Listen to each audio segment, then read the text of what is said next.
olfactory and gustatory senses,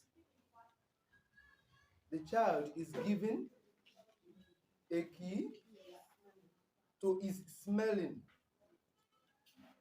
and tasting senses.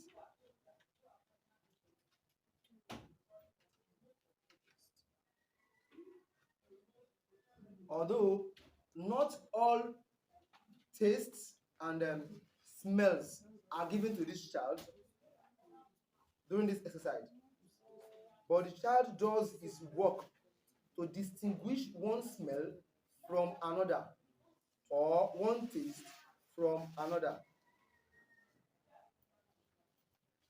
He or she then take these senses and then apply them to other senses and other tastes in his environment. Now, when you want to take the olfactory and gustatory senses for the smell, somebody was asking me, how are we going to teach the children the smell of pollution? Like somebody, dirty water. Now let me bring this up again. Hello.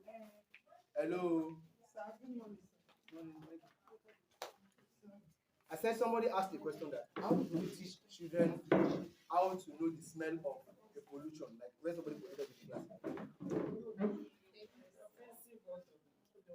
Now that is what I want to say. When you are teaching the olfactory sense, don't by mistake bring any unpleasant smell to the children at all. Naturally, whether they like it or not, they are going to come across these things on their own. Children know when something is smelling. They know it's smelling. They know when something is bad. So there's no reason why you need to teach them that. Do you understand? So that is why when the other time when I wanted to take this class, we used how many we use 4 abi. We use the tacum, we use the perfume, we use the ventilator, and we use the what? Odorless. Yeah, we use the odorless. So those are the senses you use to teach the smells sense. Just I think the 4 is enough. Although Montessori takes 6, and the reason why they take 6 is at the end of the day they are going to have 12. When they are going to be choosing, they'll smell this and smell this. Okay, there's similarities, they match it together. They smell this, similarity, they match it together. That's why it should be 12. But don't go beyond all these things. Some children have allergy. And okay, when we want to take the class, we are going to mention that's just on the roadside. Okay, and for the taste, we have taste bottle. Okay, the material for sensing for teaching the smell is called smell jar. SMELL, smell jar. While the one for taste is called taste bottle. We have the material here too. The one for taste is called taste bottle. Now we were talking about taste the other time too. I remember I told somebody, it's very like, how are we not going to teach them something that's pepperish? Are we going to use atarodo? Who knows atarodo here? Pepper. Okay, my brother, you know atarodo. Okay. Pepper, Abi, don't bring that to the classroom. You know some parents in their house, they don't eat pepper. They will buy 500 tomato and 20 pepper. So they don't eat it. So don't bring it. This was, I didn't even advise this anyway. I just say it. There's this paste that's not too pepperish or something like that. That you might just use, let them just have a touch of it. I think once it touched the tip of this thing, they already know how it sounds like. You understand? It is enough. It is enough. Yes. So, know that when we want to take the class, I want to explain that.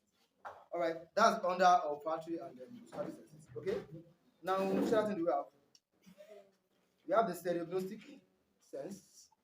Stereognostic. We have stereognostic. STEREOGNOSTIC. Stereognostic.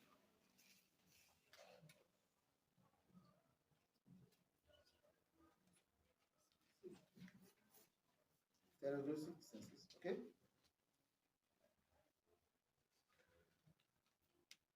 Now with this, the child learns to feel objects.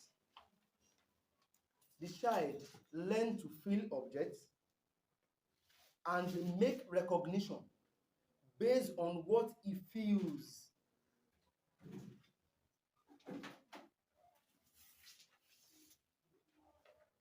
Please pay attention. How does this thing look like? Touch it and let me know how it looks like. It's not hard or soft. Like, how does it look like? You can mention, you can see hard. Okay. Does it look like banana? So how does it look like? It look like mango. Okay. The shape. Which other thing?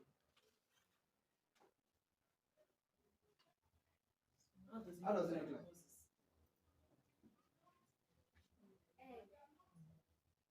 You mentioned mango. Though it might be correct, because mango is not something that looks like ball. It's something like this too. You mentioned egg. Is correct. It's almost correct too. Do you understand now? Visual discrimination. The student should be able. You can go back. Thank you very much. Okay. The children should be able to discriminate why when they touch things, they should be able to relate it to their real life object. Do you understand? That is the purpose of taking this. Okay. When the hand and arm are moved about an object, the hands and arm are moved about an object, an impression of movement is added to that touch. If yes, is moved. When a hand and arm are moved about an object, an impression of movement is added to that touch. Now, the two of them, if I take them in two different classes, probably I went to his class and I went to his class too. He said, what was the first thing he mentioned? He said, add. He was able to figure out that it is hard. The reason why he was able to tell it is hard is because he touched it. He mentioned another thing again. He says it looks like a mango. Because it doesn't look like football. It's not round. It's not oval. It's not spherical in shape. Now he mentioned egg. Another class, so he mentioned egg.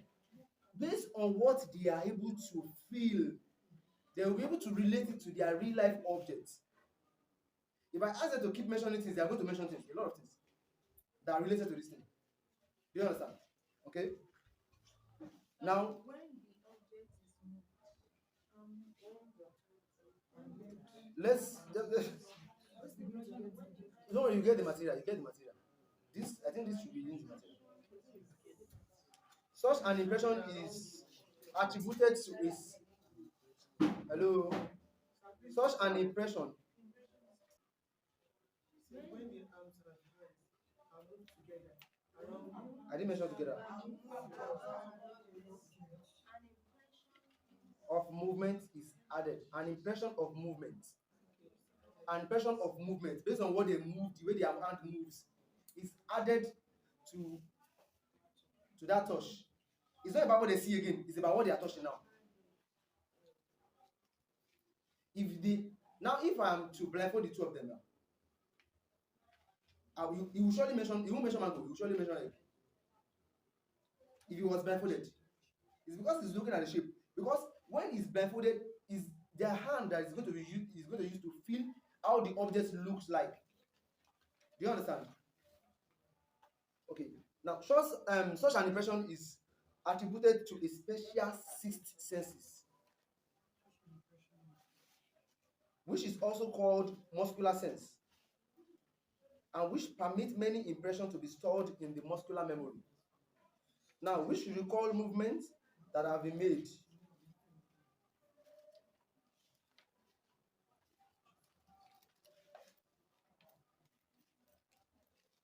Now, if you want to, I'm going to give you an example. That's I'm just reading first. If you want to, probably you want to know more about this particular aspect, the history of how this thing goes about, apart from probably the practical, theoretical aspect of it. The book we recommend for all our students is called Discovery of the Child by Dr. Maria Montessori herself. Discovery of the Child. You can get it online. Amazon. On the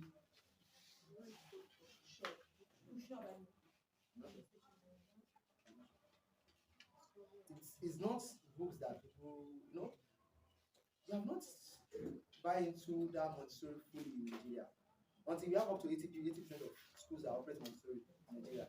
Then you have almost everything you want about Montessori in every bookshop. You understand? That is why even though you need Montessori textbooks, you can't find it in the bookshops. You either order it from those producers themselves, or you reach out to some of their retailers. Okay, now Montessori materials for sensorial work comes from our own observation. This is just a brief list. And from idea and the materials from the French doctor named Ita and Seguin. There's a man called Seguin. He works with the Montessori during his lifetime. Okay? Don't worry about this. Don't worry. I'm going to get it. I'm just narrating this in a brief history.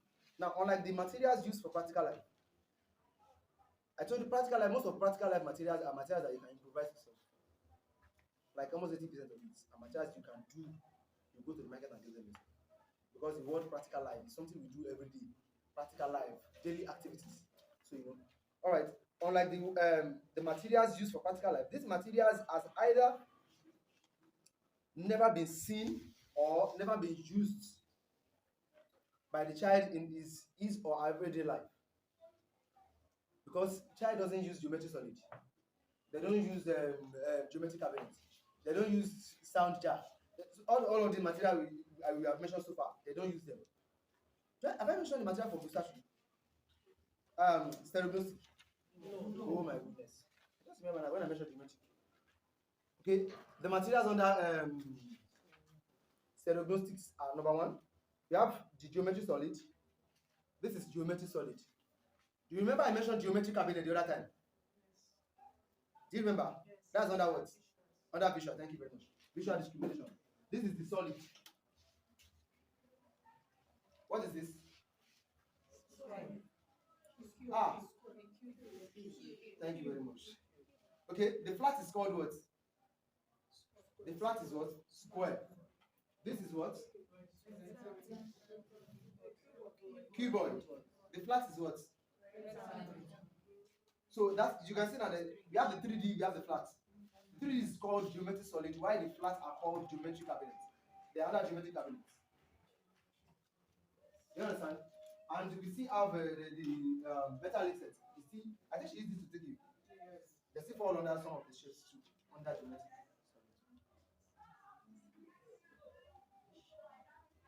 Okay, number two, I think I mentioned geometric. We have sorting tray. Sorting tray. Sorting tray.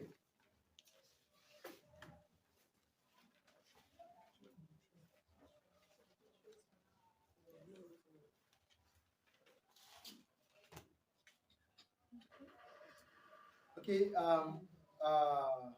we have mystery bag. Mystery bag. M-Y street. S-T-R-E-R-Y. Bag.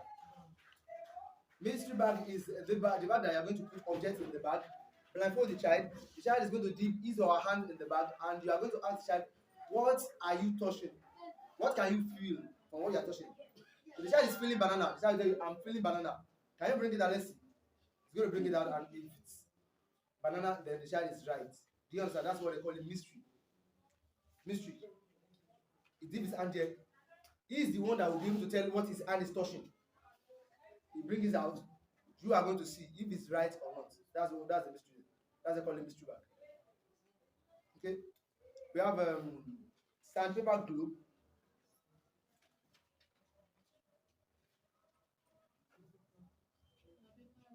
Sandpaper glue. That's it. Sandpaper glue. Globe. G-L-O-B-E. Yeah. We have painted glue. Painted. P-A-N-I-T. Painted glue. So, yeah.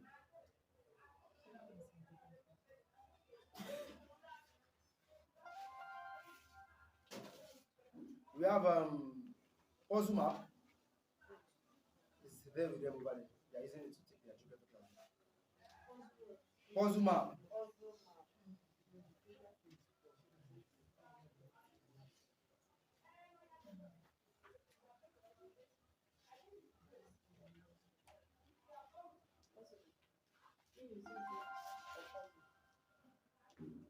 Oh,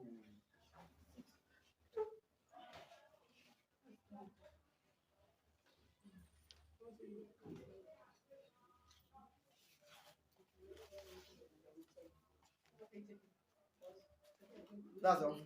Okay, that's under stereognostic. Okay.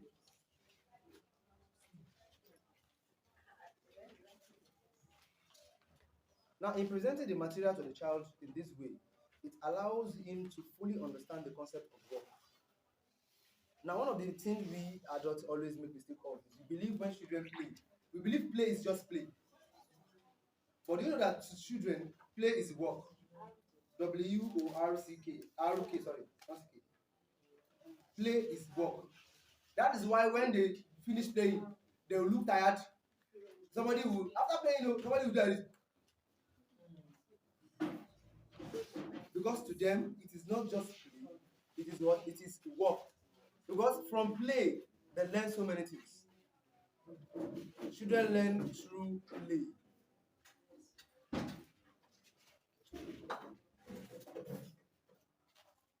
Oh, this is on. Sorry, I want to snap pictures. I will close it back. That is why in Montessori we have the topics on play on its own, and it's a very broad topic that short for weeks you might not end up taking the class, finish the getting through with the class because you have play one, play two. Why play? Why the children play? What does play does to children? What makes them play? Constructive play, and so on like that. The importance of play to their health. Finally get to bed in the end.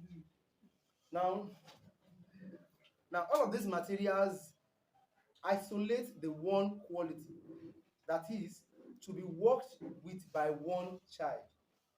This allows the child to focus on that one quality. When you want to take printer, don't bring brown steel when you know you are not going to use brown steel. Take pin tower on isolation, pin tower only. Don't bother bringing the brown steel on the table at all. The way I just arranged my own now. Don't do it. Just bring pin tower only. When you are done with pin tower, you can bring it down. The next time you want to take a class, when you want to take brown steel, you take your brown steel class only. Only your brown steel class only. When you are done with pink tower, then done with brown steel, you can now bring the two together because the child is able to know this is pink tower, then this is brown steel. Then you can now bring the two and tell child, okay, let's do some extension, pink tower and brown steel extension. This is the relationship between them. This big one and this one have the relationship. You understand what I'm saying? So don't bring two materials together. That's what I mean by the isolation. Do you understand now? And don't bring 2 or 3 children together and taking them together. This pink tower.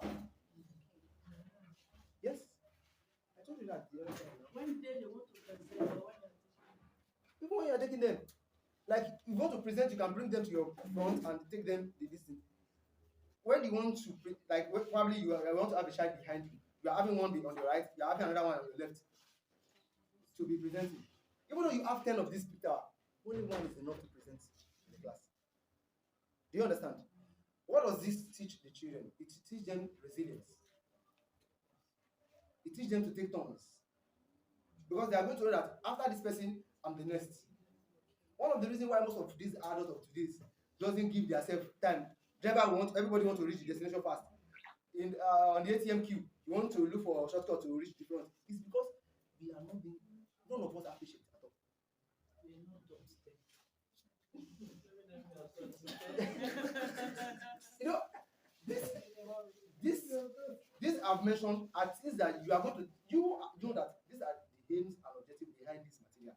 It's not something that you are going to teach that today, this printer, the part of the thing I want to use to teach you is to know how to take turns. To know how to be resilient. No, no, no, you mentioned that. Those are not, these are things that you mention, they are out of the concepts you are going to mention in the class. But because they are the topics that are being treated without being mentioned. You let them know after the Nladi is Shei, after Shei is Ayo. After you let them know they take turns. They won't be fighting over things. That I'm the one that's supposed to be doing. You understand it now?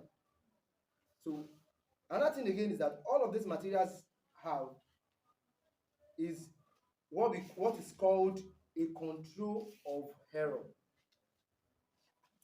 This calls to the child to make the correction himself. Now, in Montessori, we don't tell the child, stop. What's going to do this rubbish you are doing? Your right to not take that. Is it the way I presented this to you? Even if your eyes not tell you, your brain did not tell you that this thing, see his head like coconut head. I know that's how most Nigerian teachers used to be. If in short, some of them will even go to the extent of abusing and the child physically, apart from saying things. The material, every Montessori material have control of error. I want you to notice that. Every Montessori material have control of error. Now, what do you do if the child is doing it wrong? I think that's the next question somebody wants to ask. Yes. You do it right again. You do it the right way again. You do it the right way again. If you want to teach patience, you have to have. You cannot give what you don't have now. Oh, sorry, why is that? You can't give what you don't have. Why is that we teachers don't have patience enough with these children? Why? You always rush now. You have to Which scheme are you covering? Which scheme are you covering? What's the essence of covering syllabus when the child is still half baked? You now push the child to another class again like that. It's not in control of you. We are the one in control of this scheme. That's it. Who prepared the scheme? Is it God? No. Is it God that prepared the scheme? It's man. And who is it for? So who can manipulate it? So why are you doing this? It's man that prepared this scheme. Somebody prepare for you that is not even something that can go around with you. Because the scheme says when you take 1 to 10, then you move to 10, 20, 30, 40, you now move, and the child is still battling without to write 9. He's still writing his 9 as if he's writing 6, or he's writing something else. I said, that's your own problem. It's not the child problem, it's your problem. And honestly, in Montessori classes, every material have what we call control of error. A child that is carrying this, that carries this, when you scatter everything, you carry this, and now carry this on top. We know that we bring this down, put this down, put it again. I think I'm getting it right. That is control of error. If the child now eventually puts this thing like that, and those of children they are very wonderful. They will put it like this short. They don't mind putting this one here. I'll put this one on top of it. Don't be angry. Let the child do this thing. By the time this thing keep falling down, the child will discover that it's like this one will not be here. Let me put this one first.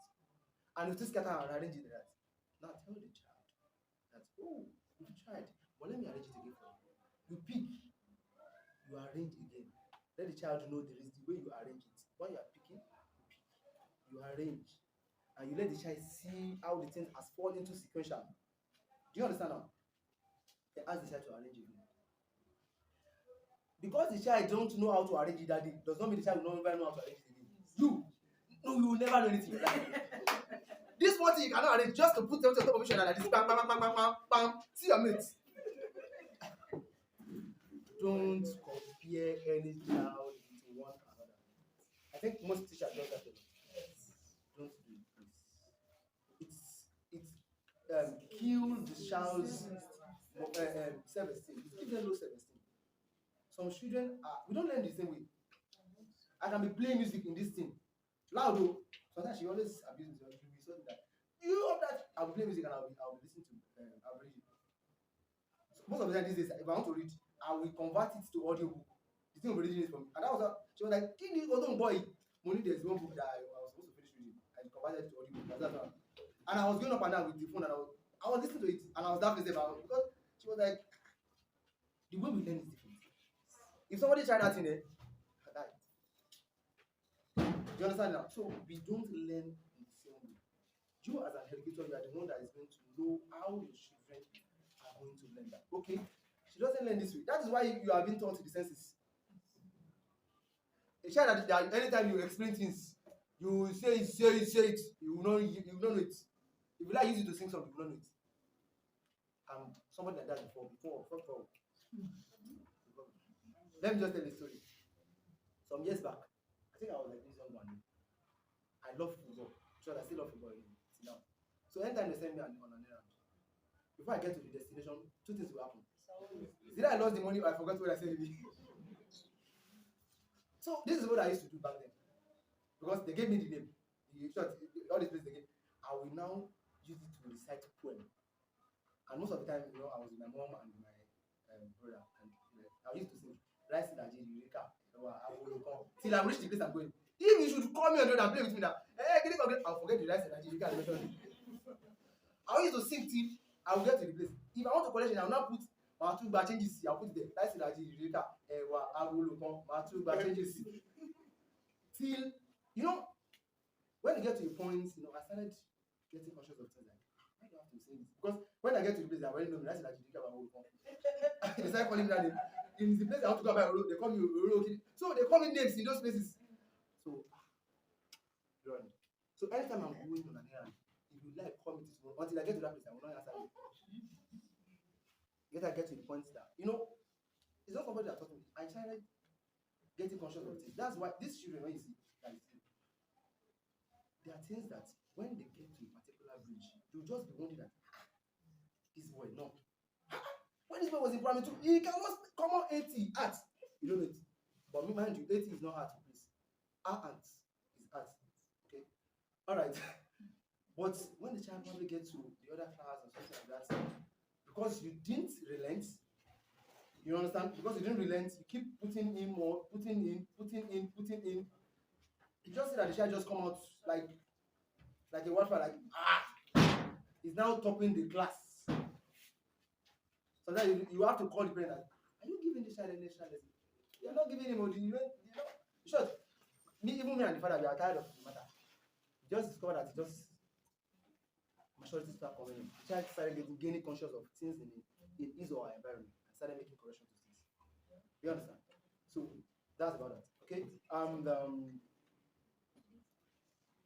Okay. Now all of these materials is aesthetically pleasing, such as with the practical life materials. This attracts the child's attention to the object and allow the child to manipulate the materials with ease. Don't you know children love anything colorful? They love colorful things. Look at this. If I should leave this my two brothers' place, before I come back, they will arrange it. I don't send them a message to arrange it. It calls their attention. Those materials calls their attention. And that is one of the reasons why it is easy for you to teach them using the materials. The reason why some children don't know how to share portion, it's not that they don't know it. I remember, although I never had any opportunity of sharing portion with, but they share for us. If you ask your child, two children, one is junior and one is senior, to share things, like, okay, cut for your brother, he will cut, the portion might be like this. If I even be like this, say, why did you give your brother this one? I'll still give him another small. By the time I want to give another small, you'll still give me something like this again. You are too big. You'll still give me another small again. Because the child don't know how to share things equally. Even if you ask the child to share it equally, they'll still be having issues. If I share something like this. Do you understand? But when they are being taught how to discriminate things, visual discrimination, they know when things are not in order. Oh, this one is bigger than this. This one is smaller than this. They are going to know how to share things in proportion without any issues. Okay? All of these materials is limited. Now, the first use of the term limited refers to the fact that there is only one of rich material in the environment. I think I mentioned this the other time. Only one of rich material in the environment. If you like, the laptop, the thing is going to work now. Unless my power bank is all right.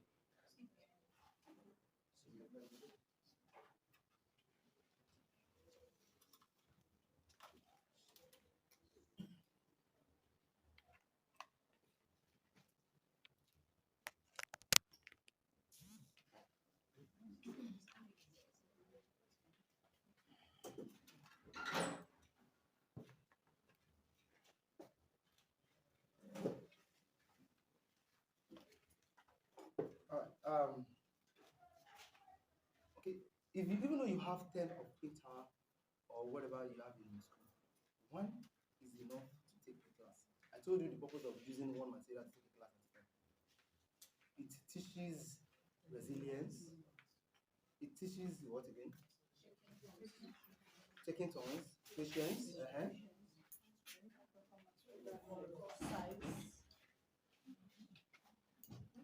The reason you use one material at a time. So I feel that if you use You one can't feel that because you became late. No, but the residual knowledge does not stick is out. I feel if you do one material at a time for proper mastery of that thing. Not that. Okay.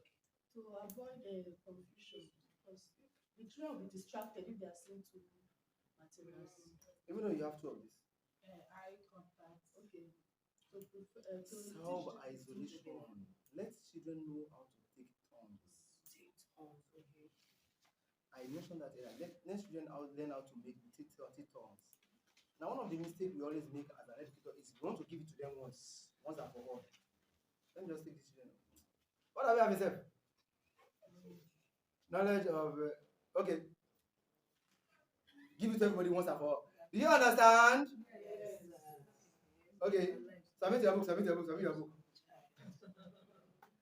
That is our method. And we keep using that method for a very long time. We need to change that. We need to let children know that. Some children are fond of something. Do you know that some of them will not even understand what they're saying and they will say they know it. They will tell you, do you understand? They will answer you yes. That is where material comes in place. I use this to teach the class. I asked the child to come and present it. The child didn't present it well. I'm telling you. Okay, he did very well. Let's see another person present. When by the time 2 or 3 other people present well, the child will learn from them. If I ask the child to come back again to present that thing, do you think the child will present it well? And one thing again that you know is that sometimes children learn more from peers. You don't know that they learn more from peers. That's why they imitate their peers. They copy a lot of things from their peers. That is the purpose of using that material. If I have 3 students and I have 3 printers and I want to take the 3 of them, it doesn't make any sense to me. One is enough to take the class. They learn from other people's mistake. Do you understand now?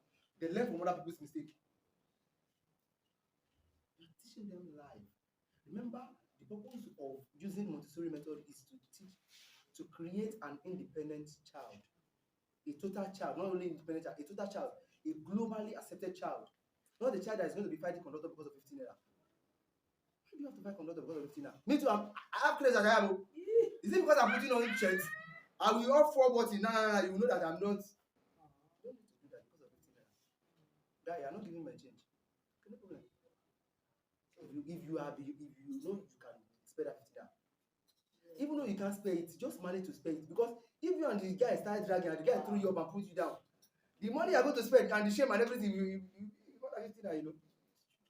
And this, you just have to let go. It's not cheating. Just you know. All right. Then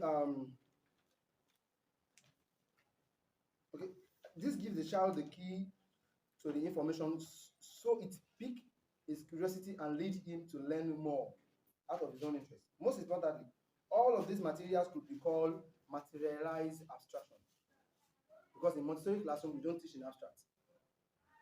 You don't say 2 plus 2 is 4. Why is 2 plus 2 4?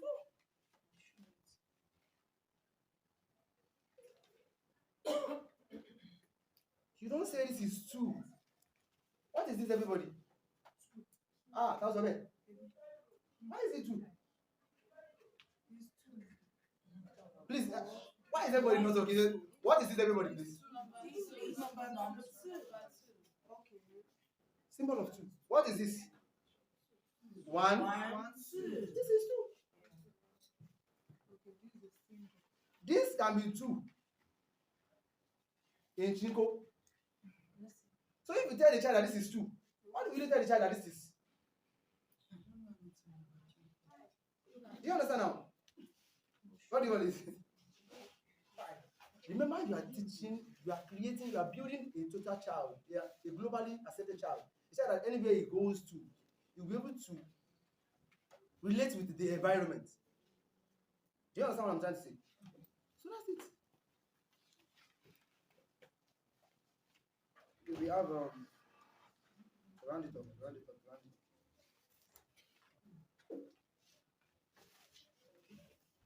Now this means that though Montessori sensorial materials are abstract concepts, but they are abstract concepts that are made into a concrete material. Abstract concepts that are made into a concrete material. Remember, I mentioned this one. I showed this one as 3D. I mentioned the flats. When I was taught this, it was just drawn on the board, and they'll tell you that it has keyboard have how many shapes, how many edges, how many this thing. You don't need to be telling them keyboard have how many this thing. Just bring it out and let them count how many edges it has. They are the ones that are going to be relating it with their mother's Maggie. This thing look like Maggie. No, that Maggie, no, that 2 is always in there. It always has 2 pairs inside. They start relating with things around the environment. This cube one looks like chocolate, Milo chocolate. This one look like this. They start relating it to things around them, and they are going to understand it better that way. Once a child can relate any object with its immediate to the one in his or her immediate environment, the child understands the concept. Okay, the final paragraph I have here. Montessori saw the importance of the manipulation of the objects to aid the child in better understanding of his environment. Through the child's work with sensorial material, the child is helped to make abstraction. He is helped in making distinctive decisions in his environment, and the child is given knowledge not through words of mouth, but through his own experience. The child walk through experience. All these things you are showing them is true. They are going to experience it. They are going to touch it, feel it, touch it, feel it, touch it, feel it. They know. Somebody was telling me how you can teach a child in fire. When you want to teach them something, if you use warm water, how are they going now to know something that is hot or something that is? Why do you have to teach them something that is hot? You don't tell the child not to go near a burning flame or a burning candle.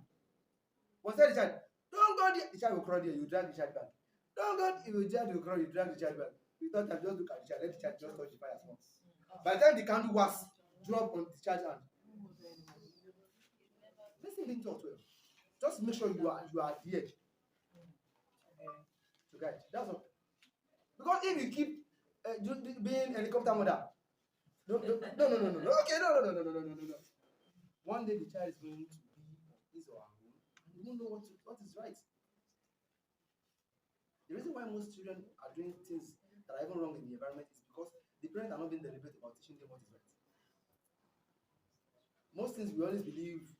That is why putting salt is part of the example of what I'm mentioning. Putting salt in the stew. I asked somebody the other time, I said, who taught you how to put salt in your soup? How did she put you, she sat you down and take it. If you want to cook soup for 500 naira, you put half spoon of salt. Observation.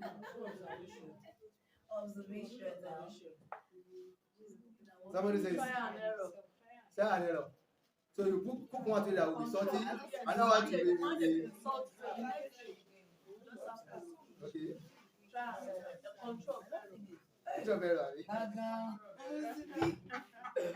Okay. All right. Those are the things that we should be deliberate about taking our children out to do. One of the problem children of nowadays are, particularly the boys, have is they couldn't do things on their own. They can't do things on their own. That's why some children can't even cook when nobody's at home. They don't know how to. Survival method, they don't know it. Only biscuits.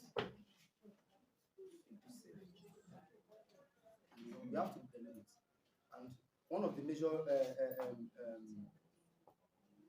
purpose of Montessori is to teach the child how to do most of these things independently.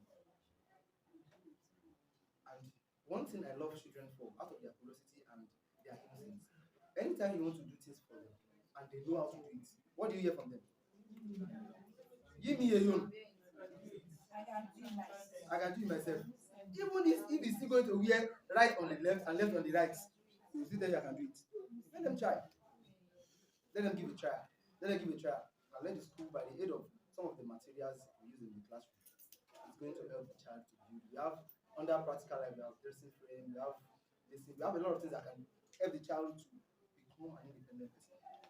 You understand? Okay, so that's the first phase of our class for today. Then we are going to move into practical. Or do we have any question, please? Do you have any question? Any question before we move into practical? So after a short break, we are going to start with the practical. And Mrs. Am I right? Mrs. Come on, Miss Daniel, Miss Idola, Miss Idola,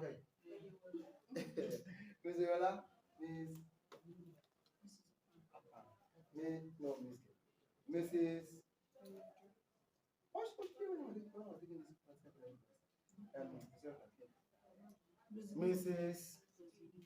Mrs. She was there too. Mrs. Okay. All right. This Even me, I was not there. No, she was not. No, she She was came not. late. She came the same day. No, sister I know was her. there. I know her. Okay, you came. Hello. Mrs. Mrs. Okpara and hello. Mrs. Abia and Mrs. Okpara are included. Yes. The second phase of the class, we are going to use bracelet, pink tower, knob cylinder, knobless cylinder, binomial and trinomial cube, and you are going to be the one to present them. Okay?